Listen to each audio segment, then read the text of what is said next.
What's happening, folks? Welcome back to the channel, Sports, Life, and Politics TV. I'm Samuel Koppel, YouTube's #1 couch detective, and I work for the news. And here yesterday, there was a bombshell letter that was dropped in the news in this Brian Laundrie's case.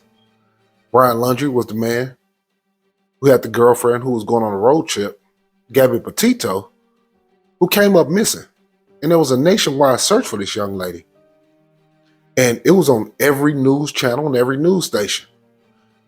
But what people didn't realize, why this case was such a big case, you got to watch up close and personal of a nationwide, news-wide human sacrifice of this young lady.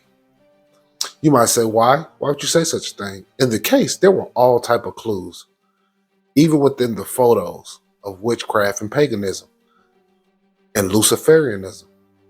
Now, in a lot of these cases, especially with some of these young men who snap, maybe do a mass shooting or killing of their whole family, I always ask particular questions. And one of those questions is, who are their parents? What are their parents' ideologies, religious beliefs? And what did the parents do raising the kids? Like what program did they have the children under? And a lot of times I'll tell you people, a lot of these kids are raised under the Wiccan religion and under the Luciferian religion. And I always ask, were some of these children ritualistically sexually abused? And in this case with Brian Laundrie, it became plainly obvious to me, allegedly, that his mom was ritualistically sexually abusing this young man. Allegedly. But there was a letter that was released, and we're going to go over these clips. And we're going to see if we can dig into this and get a few clues. Let's take a look at the clip. The man who killed his girlfriend, Gabby Petito, and then committed suicide. She seems to be telling her son that she would do anything for him, even cover up a crime. Emma Cagliano has more.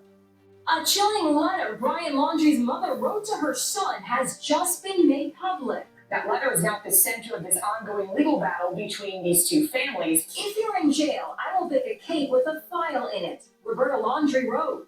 If you need to dispose of a body, I will show up with a shovel. It said, if you're in jail, I will bake a cake with a file in it. If you need to dispose of a body, I will show up with a shovel and garbage bags. This sounds like a lover. But that's because more than likely through his childhood, she was a lover. Now we know that parents have unconditional love for their children. There's no doubt about that. But even with all the unconditional love parents have, there's still boundaries on their love. There's certain things and certain lines as far as their morals and values they're not willing to cross, even for their children. If your child kills 3 people, you're not talking about breaking them out of jail. If your child kills somebody, you're not talking about burying bodies for them. There's supposed to be unconditional love, but love with boundaries. This is the type of love that has no boundaries. This is why I say that this family was in the Wiccan religion / Luciferian religion, because in Luciferian, they love everything. They have the love of death, murder, man-boy love. There is no boundaries on their love. And garbage bags. On the front, she wrote, burn after reading. Laundrie's mom says the undated letter was written when Gabby Petito was alive and well, before the couple even left for their ill-fated road trip around the United States in the summer of 2021. Brian Laundrie would later kill Gabby and then take his own. Now, do I believe that letter was wrote before the young lady came up dead, missing and dead? I don't know. It's possible. But it's also possible she wrote it after. But like I said, who knows what else he's done in the past? Who knows what they've done as a family? This might not be the first person that they murdered or killed. You just never know. with these type of families.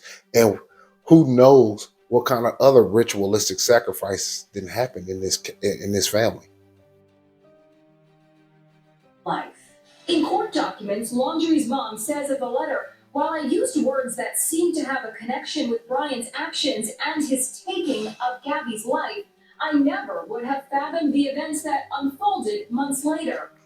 Well, let's say it's true that she wrote the letter beforehand. By God, you conjured it up. You wanted it to happen. You talked it into existence. Either way, this family knew what kind of man their son was. There's no doubt about that, because they raised him to be this kind of young man. So she said, I could never fathom. Yeah, you could. You just said you would find trash bags. You would get trash bags and shovels if you had to bury a body. It's sick, y'all. And I say this all the time, and I talk about these things and these religious beliefs that these particular families have, and these children are raised up in it. That's why you see some of these people coming out and you wondering, like, wow, how the hell do somebody think like that? Starts from childhood. My words to Brian were meant to convey my love and support. The letter was at the center of legal wrangling in a Florida courtroom yesterday. Gabby's parents are suing Laundrie's parents for emotional distress. I spoke to the Petito's attorney, Patrick Riley, today. What do you make of this letter? It's incredibly disturbing. Who writes a letter like that to their children? I think there's two reasonable inferences from reading that letter. Either that Roberta Laundrie had a suspicion that her son Brian might commit some kind of crime for which he'd have to help bury a body, Yes, or that this was written after Gabby had passed away. I don't know which one is true, but that'll be up for the jury to decide. that's why I said in the video, who knows which one is true? Because it could be true that this letter was written beforehand, because they knew that they raised their child to have an understanding that there must be real sacrifices. And you got to realize, in this country, there are sacrifices that happen all the time. Or we look at it sometimes, you might just say, oh, that's just a murder, regular old murder, such and such, not knowing that there are human sacrifices. And when people adhere to these ideologies and these religious beliefs behind Wiccan and paganism and Luciferianism, there must be real bloodshed and there must be real human sacrifices. That's just a fact. But let's take one more look at a small clip. New at 5, less than 24 hours after a judge released the burn after reading letter written by Brian Laundrie's mother, we have a copy to show you. It will now be allowed to be used as evidence in the trial. A jury will decide if this letter proves that Roberta Laundrie knew that her son killed Gabby Petito and helped to keep it a secret. In the letter here, Roberta... Let's read the letter ourselves. I just want you to remember, I will always love you. And I know you will always love me. You are my boy. Nothing can make me stop loving you. Nothing or could ever divide us, no matter what we do or where we go or what we say. We will always love each other. If you're in jail, I will bake a cake with the file in it. If you need to dispose of a body, I will bring, and then she crossed that out, I will show up with a shovel and trash bags. If you fly to the moon, I will be watching the skies for your re-entry. This sounds like a fucking love letter. Maybe I'm crazy, but I'm telling you, there's a lot of childhood ritualistic sexual abuse of a lot of kids in this country. If you say you hate my guts, I will get new guts. That sounds sadistic. Remember that love is always a verb and not a noun. It is not a thing. It is not a word. It is an action. Watch people's actions to know if they love you, not their words. And you know, this sounds like one of those letters that a pedophile writes a kid, because they use a lot of words of love, that I love you. So this is normal and natural. This is how things supposed to be. But nothing about this letter is normal. Nothing.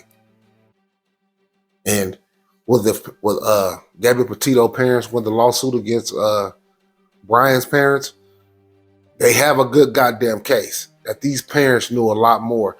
And I'm gonna tell you this: there was a lot of information in this case that I guarantee was gotten that Brian's parents got rid of. A lot of even this letter said burn after reading. So imagine all the stuff that got burned, thrown away, that you couldn't find, in that house, all the books that probably went missing. I did the other case of the man who killed his whole family in Oklahoma, about the 2 girls who spent the night at his house. I can't think his name off the top of my head, but he killed his whole family. And in his house, when they went in the house, they had a bookcase. And guess what was on the bookcase? All books on Luciferianism and witchcraft. That's why I say, you guys, you got to open your eyes and realize some of these cases go a little bit deeper than what you think. It's just not, some guy was in love with his girlfriend and he went on the road with her and he snapped and killed her. No. No, this was a sacrifice. There's no doubt about it. Because young girls go missing all the time in this country. And it's not on every news station. You have to understand, why would they put it on every news station? Why would it become such a big case? The media doesn't just look at a case and then say, it's going to be a big case. No, they come together at the top and coordinate what the big stories are going to be. There's no doubt. There's stories that happen every day and you listen like, God damn, that's crazy. I've never heard that, because it was only on the local news channel. They choose which stories they want to pump up and they want to feed you to the nation to program your mind. There's no doubt about that. But I just want to go over that clip of Brian Laundrie's and Gabby Petito, the young lady who came up missing. I just want to go over a couple clips, give my 2 cents. And, if something else comes out about this case that further states and makes it known that this was some witchcraft and some sacrifice going on, I might cover it again. But, I just want to go over that clip. This has been Sports Life and Politics TV. I'm Samuel Koppel, YouTube's #1 couch detective. I'm here for the news. Hit that like, hit that subscribe. I just took your ass on some of these young men are sexually, ritualistically abused. Ride. Peace.